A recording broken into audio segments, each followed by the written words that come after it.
Hello, I'm Wayne. Hopefully you remember me. I'm still in upstate New York, working. I'm in a hotel, and I'm doing Chapter 8 out of our book, which is Communications. As with each chapter, we have objectives. So I'd like to say that the objectives for this one are, we're going to understand the roles of the communicator, the receiver, perceptual screens, and the message in interpersonal communication. We're going to practice good reflective listening skills. We're going to describe the 5 communication keys of effective supervisors. We're going to explain 5 communication barriers and gateways through them. Then we're going to distinguish between civility and incivility, defensive and non-defensive communication. We're going to explain positive, healthy communication. It's almost like eating your greens, but not quite as good. I like broccoli. Then we're going to describe information communication technology, ICT, used by managers. So, let's get started. The first part, the roles of the communicator. I am the communicator. You are the receiver. The good part about this is you can hold all of your questions. Yep, I'm talking to you in the back. No questions. You just got to sit there and listen while I communicate. Be a receiver.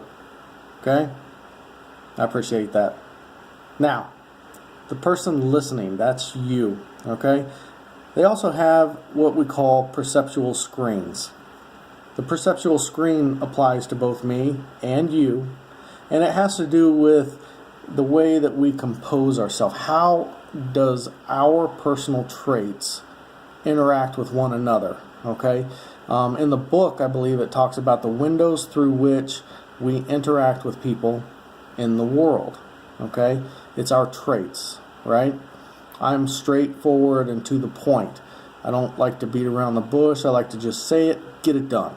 Okay? There's other people who think that they might hurt someone's feelings. So in that case, we just go and let them, say nice, positive things. And by the time they're all said and done, we may or may not have a clue on what they were actually trying to communicate to us. Okay? These are all traits. So, what's the next part? Well, we have to listen to the message. Okay? The message is, what is the communicator trying to get across to the receiver? And all of this is based on the language that's used. Maybe I use big words or small words. I talk really fast. Or I could talk slow. Then, after I'm done talking and I've said what I want to say, it is your opportunity as a receiver to provide feedback to me. Now, this isn't always necessary. It could just be a one-way communication. But quality communication is done in 2 ways, okay? And the feedback provides that 2-way communication.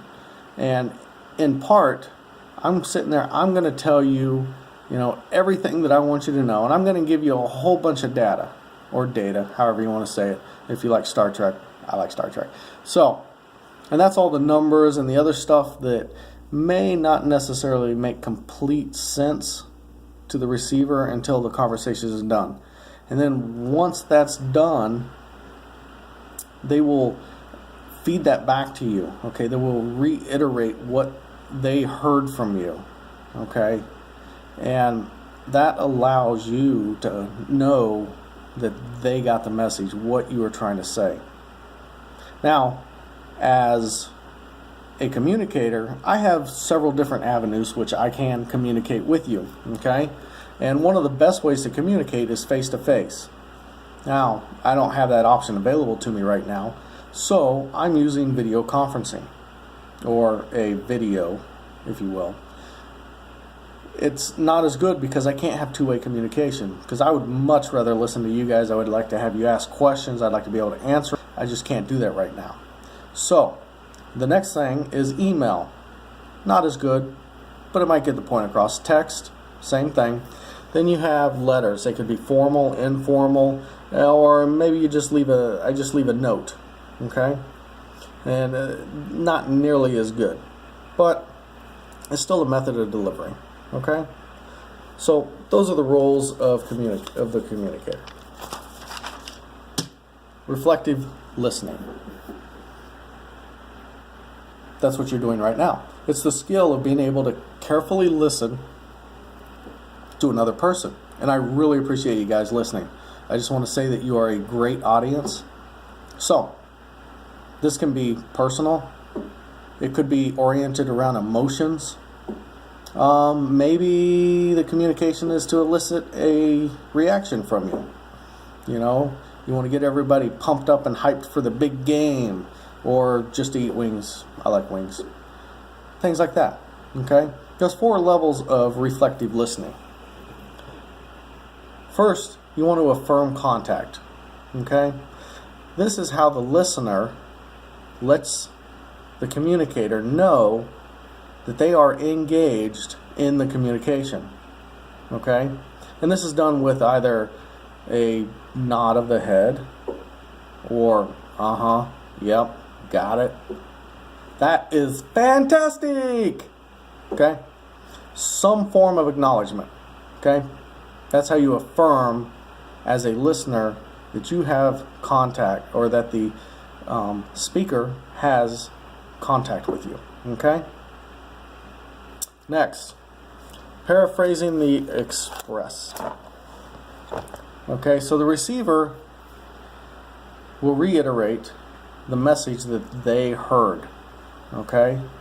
They will make sure that you, the communicator, effectively communicated the message to the receiver. But they're going to do this by putting it into their own words, hopefully. I know a lot of times people will sit there and repeat stuff back to me, and they'll use half the words I used. When I use a bunch of words, try to explain different aspects, and that's not what I need to get back to me. Okay? You don't have to use big, long words. You don't have to use a lot of words to reiterate. Okay? It is simply a paraphrase. Make it concise. Simple, sweet, to the point. I like sweets.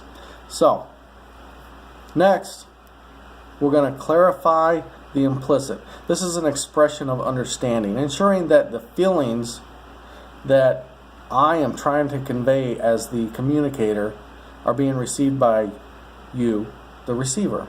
Okay? We're not always trying to elicit emotions or things like that, but this is something that we can do. Okay? Next, we're going to reflect core feelings. So the listener goes beyond the speaker's illicit feelings. This is more of an empathic relationship. Not telepathic. Again, not Star Trek. Although I do like Star Trek too. It is empathic relationship, okay? Hey, I understand how you feel. But you do realize that when you are talking to someone like a aggressive, or maybe a customer that's not quite so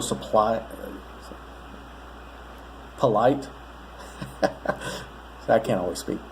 So, that when you communicate with this customer, then your feelings towards that customer are being reflected in your actions and words and how everything comes out.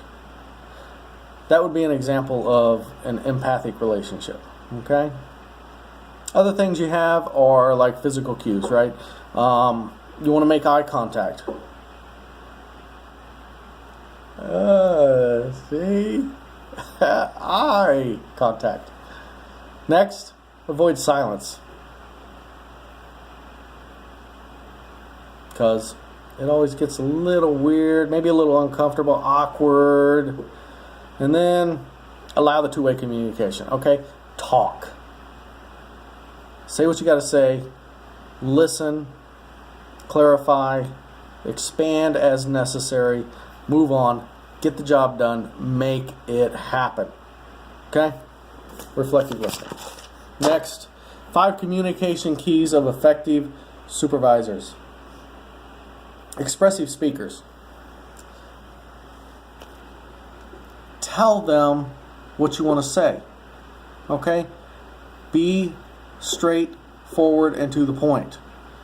Expressive. You have to tell them what's going on, or else the listener still isn't going to understand. Okay? You have to express. Hey, I want that over there. That doesn't express anything. Hey, go get that blue polka dotted box over there that has all of the pink hats in it, and bring it over here. Okay? Express yourself. Empathic listeners. Again, this is the reflective listening skills. Okay? You got to be patient as the communicator when you're listening to the feedback. Once the feedback is done, you need to be responsive. Take action. Good, bad, it doesn't matter. Do something so that they know that you heard what they said. Okay? The next part, be persuasive. Not everybody wants to do every single job that they're ever getting. But as a leader, a manager, when you're communicating with them, it is your job to make them feel like they came up with it and express how you want them to get things done. Okay? Persuade them. Doesn't mean forceful, oh, I'm going to fire you if you don't do this. No. Nothing like that. Make them feel like they really, really want to do it. Every worker has their own motivation. The key for you is to find out what that motivation is. Okay? For us in the class, it's A's. Hi. So, next, be sensitive to their feelings, okay? Understand the maturity level, the mental maturity level of the employee, the psychological state of the employee.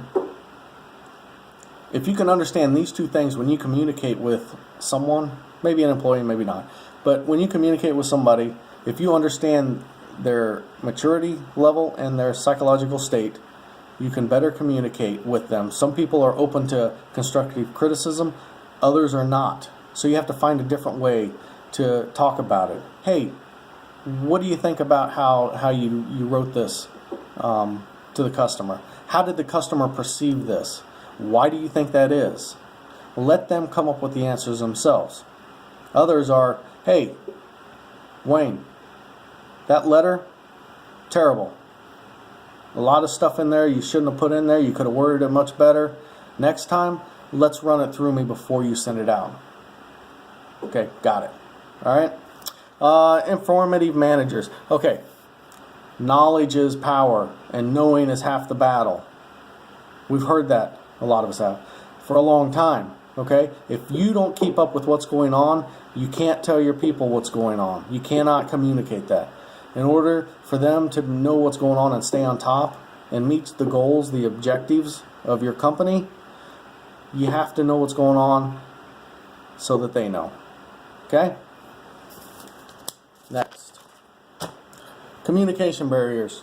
Physical barriers. Maybe we're in different locations. Maybe I can't be there, although I would love to, because, man, I like you guys. I just want to share. I want to put that out there. I love this class. Okay? So, physical barriers. Status differences. Maybe you're my boss. Maybe you don't know how to talk to me. Maybe I'm subordinate. Maybe I'm more of an avoidance kind of guy instead of take charge and, go handle it right now. Okay? This would be, based on power, organizational level. Okay? Maybe there's gender differences. An example of gender differences is how men and women clean houses. Okay? Typically, men will pick a room and they'll go from top to bottom and clean the room. And then they'll go to the next room, do the same thing. Women will do one thing in a room, move on to the next room, do the same thing in another room, do the same thing in another room, and then they'll go back and they'll start over and they'll start doing something else. Okay? That's the way communication between the genders often occurs too. Men communicate differently or have a different train of thought than what women do. So in order to understand that, you have to communicate to their level. Okay? You're communicating to men, typically, go from the top down to the bottom. If you're communicating to women, try and spread it out and talk about different areas and relating it to those different areas. Okay? Again, not always true, but in my experiences, that has been a good way to go. Okay? Next is cultural diversity. Okay? Maybe your values, your morals, or your beliefs are different from what the receivers are. Okay? This leads to stereotypes. Stereotypes aren't always bad. They're not always good. Try and avoid them. Okay? Take the person for who they are. Okay? Either way, stereotypes all affect how you interact with the individual. Another barrier would be language. Okay? Just because I use some languages, some words that have specific meanings to me does not mean that they have the same meaning to you. Everybody uses the words clear and concise, when in fact the definition of concise means that it is simple and clear, easy to understand. But yet, most people say clear and concise, even though that's what concise is. Okay? Let's go on. So, civility and uncivility. Either you're nice to somebody or you're not nice. Okay? You can make snide comments, rude comments, and just make it unbearable. Okay? Be nice. Okay? Don't go out of your way to say something mean or rude. Next, defensive and non-defensive. Defensive communications are a form of uncivility. Okay? It leads to problem. It creates barriers between people. It's basically whenever someone makes aggressive comments to defend themselves because they feel like they're being attacked. Maybe they are, maybe they aren't. I don't know. Non-defensive allows aggressive behavior by the communicator, but not necessarily with the problems of being defensive, because they don't build the barriers. Okay, with their aggressive attitude, they do it in a way that effectively communicates what's going on without it sounding like they're attacking the receiver. Okay, subordinate. Let's see. There's other types of defensive communications.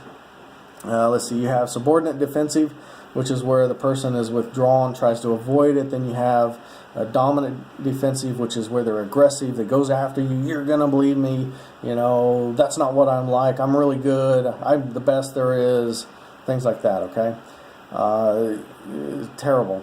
Okay? All right, now, you also have certain tactics, okay? A boss might use a power play. Or maybe a coworker will make mean criticisms towards the person. Maybe scapegoating. Oh, it wasn't my fault. That's you. That's all you. No.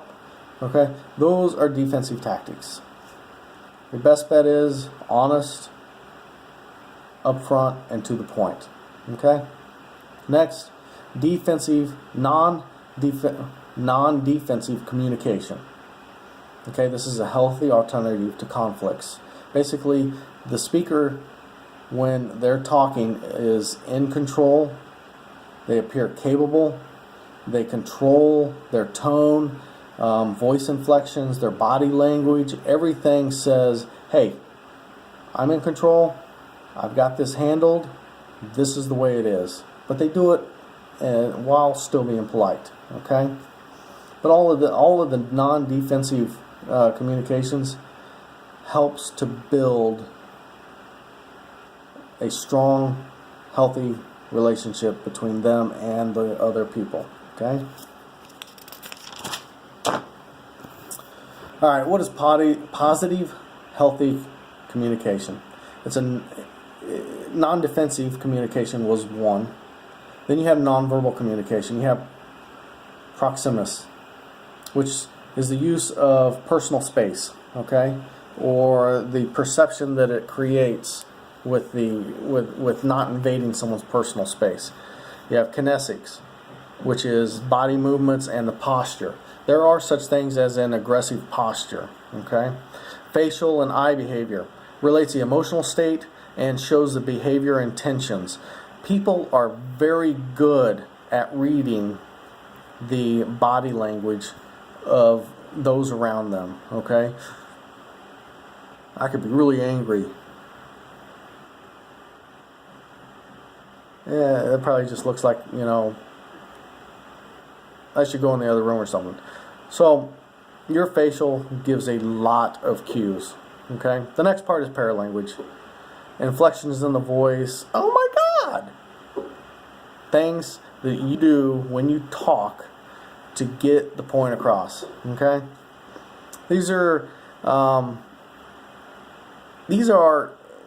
what you do to add to heartfelt discussions, okay? It provides insight into the participant's state of mind, thoughts, feelings, and so on. Understanding one another is the basis for healthy communication. Okay? We don't have to agree on everything. As long as we make the attempt to understand and we listen, then we're doing good. I think with that, Bill and Ted said it best. Be excellent to everyone. Okay, that was an old one. I get it. All right, so what's the last one? Information communication technology. All kinds of different communication. How does a manager talk to us through ICT? Okay, you got Facebook. Maybe your job will tell you, hey, it's a snow day. Don't come into work, through Facebook or Twitter. Or, maybe politicians will put a whole bunch of stuff on Twitter about what they think or what's going on. Or celebrities do that, right? Maybe the boss will send you an email.